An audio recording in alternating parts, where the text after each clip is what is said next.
Today's topic is an interesting one, in the sense that I've already covered this particular type of steam locomotive in a previous video, made in March 2025.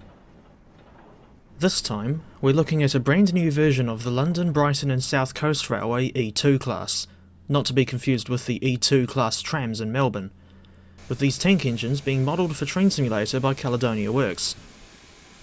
This video is not sponsored by CW, and I bought my copy of the add-on with my own money.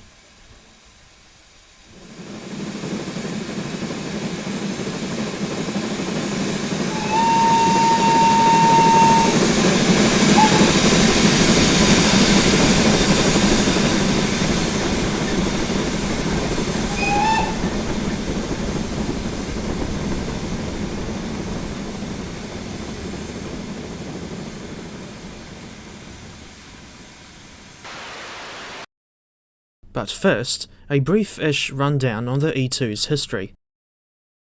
These locomotives were the first new design from Lawson Billinton, and intended to replace the older Stroudley designed E1 class of 1874 on local freight or shunting work. The E2s featured the same type of boiler as the I2 class 442 tanks, albeit modified with something called a weir pump on the left-hand side, and their cylinders were a slightly smaller version of those used on the B4 class 440.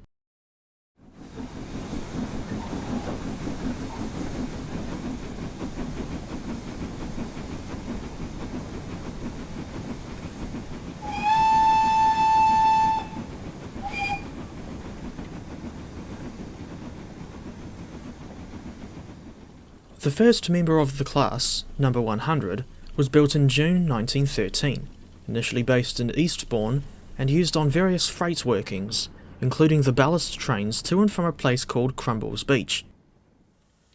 Numbers 103 and 104 were modified with push-pull equipment and trialled on commuter services in South London, but they proved unsuitable for this kind of work due to their limited fuel capacity, as well as excessive oscillation when accelerating away from a station and being unsteady at high speeds.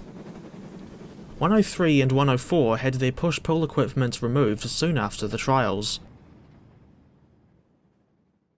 A second batch of E2s, numbered 105 through 109, would be built between June 1915 and October 1916, and they differed from the first batch by way of extended water tanks, thus bringing their water capacity up to 5,710 litres, as opposed to 5,000 litres on the first batch E2s. The class was kept busy on station pilot or local freight duties throughout World War I, and all 10 survived into Southern Railway ownership upon the grouping in 1923.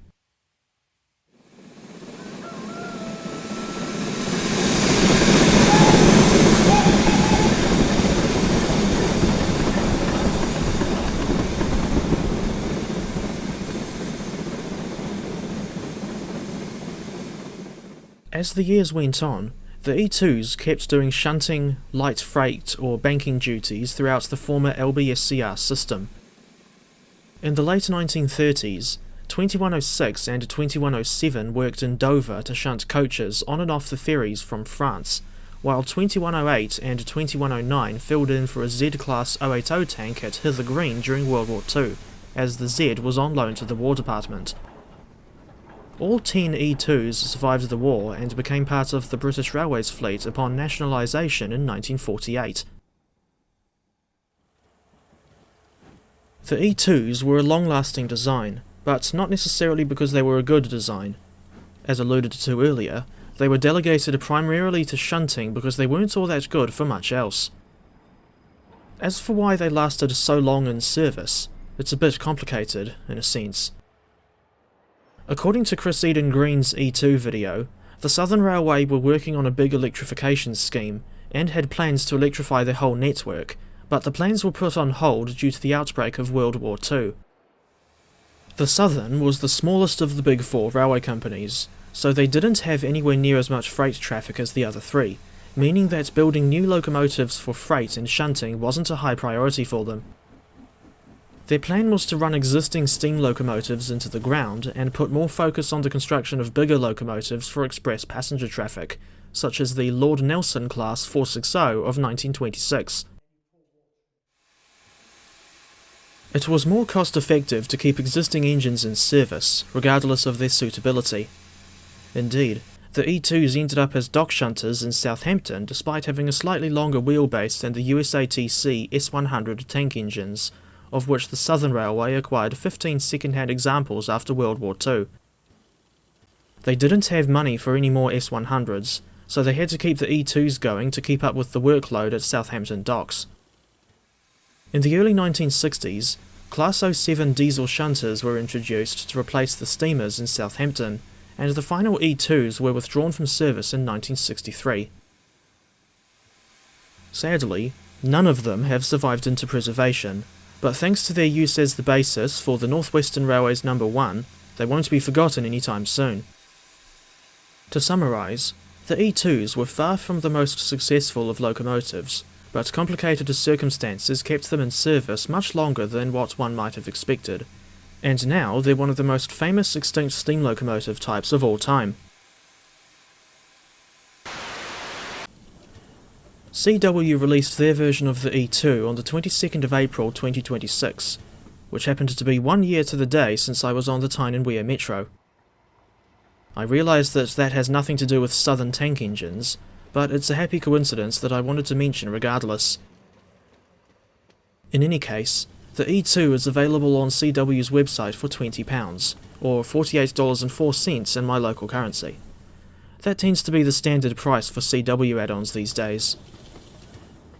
The E2 is this developer's fourth DLC release of 2026, following the Great Western Railway Saint and London and South Western Railway L11 and H16. As for what's included in this newer pack, I'll do what I always do and start with the livery selection, which is as follows.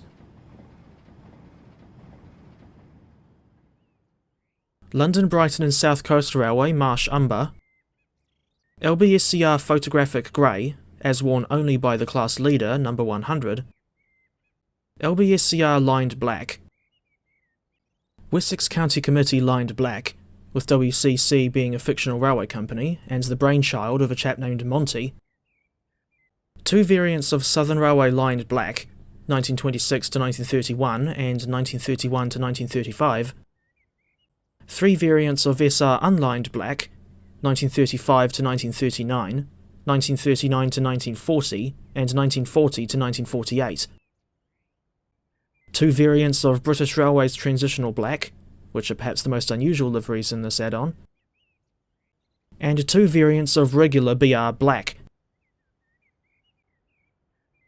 The Marsh Umber, Photographic Grey, and WCC Black liveries are only available on the short tank E2s, while the rest of the liveries apply to both short and extended tank variants. Mr. Wilson has also made a Thomas reskin, and it's available as a freeware download from the CW website, but of course, the reskin will require the base E2 pack in order to work.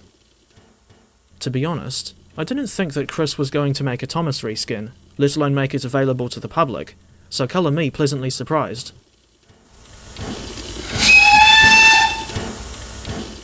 Unfortunately, there isn't any rolling stock included in the CW E2 pack, so anyone who's new to TS and happens to pick this up as one of their first locomotive add-ons will have to pick up at least one separate rolling stock add-on to run with this engine, either in quick drive, standard or free roam scenarios. On this front, I would recommend the LBSCR Wagon Pack 1 from CW, LBSCR Stroudley coaches, made by Harry of Golden Age Developments, and the Mark 1 Coach Pack Volume 1 from Armstrong Powerhouse. That third pack is also good future-proofing in case you end up getting other steamers or even early diesel locomotives, with one such example of the latter being the Class 37.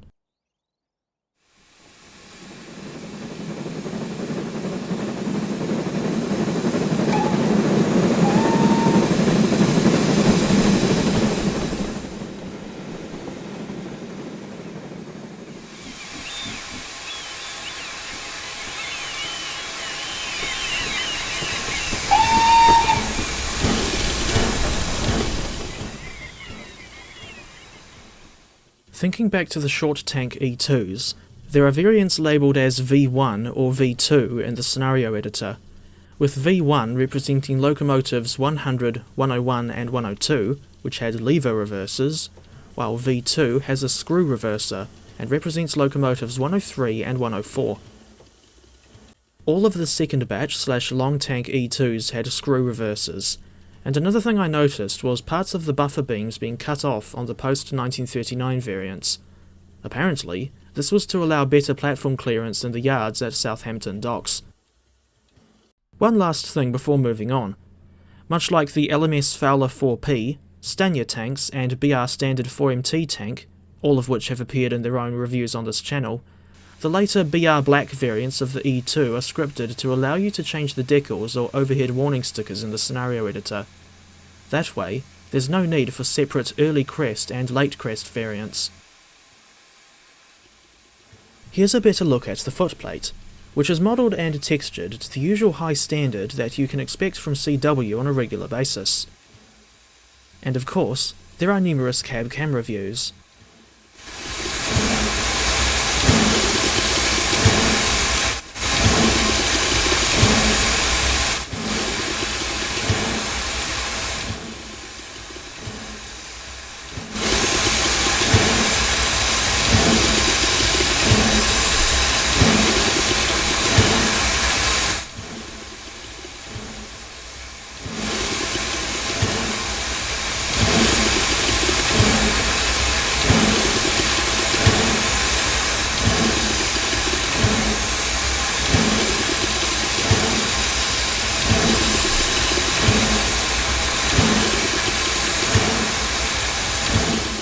The E2 uses SimNation's Locomotion 2.0 scripting, and the rest of her features include, but are not limited to, advanced and simple driving modes, which you can toggle between by pressing Ctrl A, realistic adhesion physics, 3D firebox and coal, fire intensity synchronized with the exhaust beat, scripted tank filler caps with visible water sloshing about in the tanks, sandboxes that you can refill, with on-screen pop-ups as a reminder when the sandboxes are empty, posable gauge glasses, and fluctuating water level depending on the route gradient.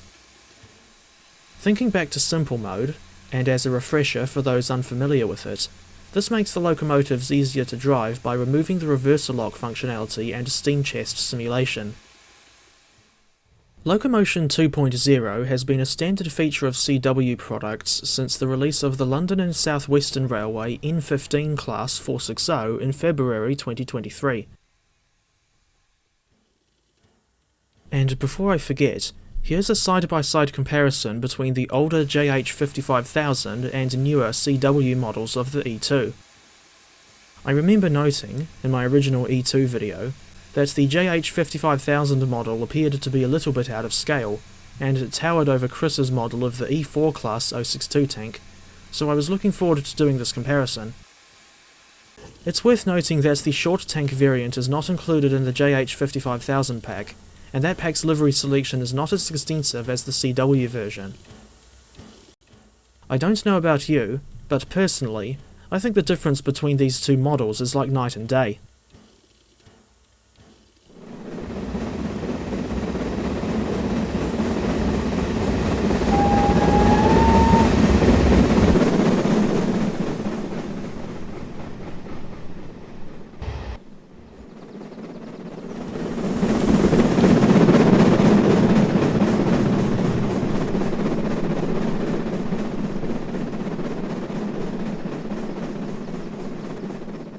According to this add-on's manual, the ideal fire mass is between 1,000 and 1,010 pounds for mainline running, and 950 to 960 pounds for shunting. That's the first time I recall seeing Chris mention two ideal fire masses in a manual, instead of just one. Something else relating to the boiler that I should mention is the fact that CW's E2, like many add-ons from this developer, features an advanced boiler heating system, meaning that, at the start of the scenario, you should sit idle for a few minutes to let the locomotive warm up. In spite of the advanced features, CW's locomotives are not overwhelmingly hard to drive, unlike a certain 080 tender engine that I could mention. Incidentally, one of the first things I noticed on the E2's footplate was the unusual location of the air brake lever, just outside the cab. Come to think of it, Why are there lots of holes on the cab front? This reminds me of the newer tooled Hornby A1 Terriers. In any case, locomotive number 102 managed an average speed of 42 miles per hour on the climb from Kirkby Stephen East to Barras, but injecting water on the move used a lot of steam. To be fair, that's normal for steamers in TS Classic. Trying to get a good balance of speed and boiler water level, not to mention boiler pressure, wasn't easy, but in the end, I still made it over Stainmore Summit without needing to stop for a blow-up. The short tank E2 only holds 1090 gallons of water, and I used up 390 gallons by the time I got to the summit.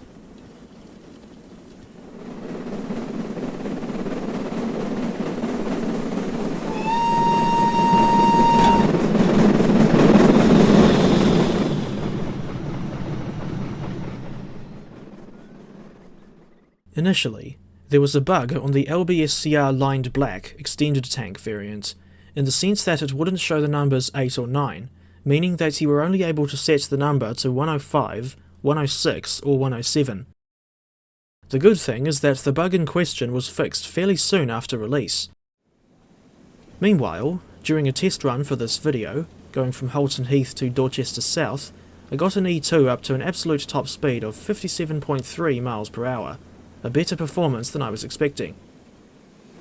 Before I forget, it's worth noting that there are some quick drive consists included with the CW E2 pack, and said consists require the new GAD Stroudleys, along with 4 packs from CW's website, namely LBSCR Carriage Pack 1, LBSCR Wagon Pack 1, SR Wagon Pack 2, and BR Wagon Pack 3.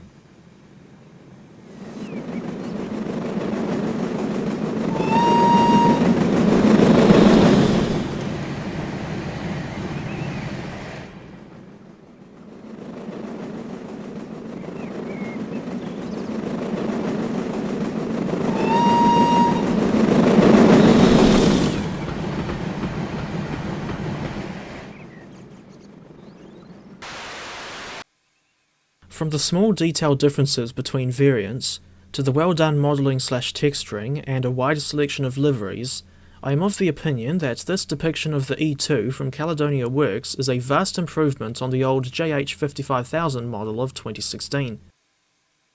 If I could suggest anything to improve on, I'd like to see the CW version updated with an option to adjust the Westinghouse air pump volume to one's liking, similar to how you can adjust the safety valve volume with comma and shift comma.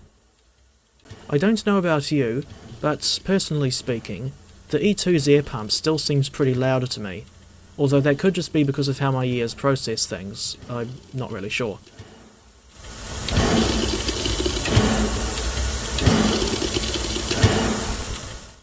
In any case, I would recommend the CW version to TS Classic players who like the E2 class, be it for the Thomas connection or some other reason, but I'll leave it up to you to decide whether or not you'll wait for a sale. Hopefully this video can help you make an informed choice. For the sake of Chris's business, and by extension, his family, I hope that the E2 sells really well. As for where I'd rate the add-on, I think I'll give it an 8.8 out of 10. If you've stuck around to the end of the video, you win a George England engine that was built in Paterson, New Jersey and runs in a city on the South Island of New Zealand. It's Prince Rogers Nelson.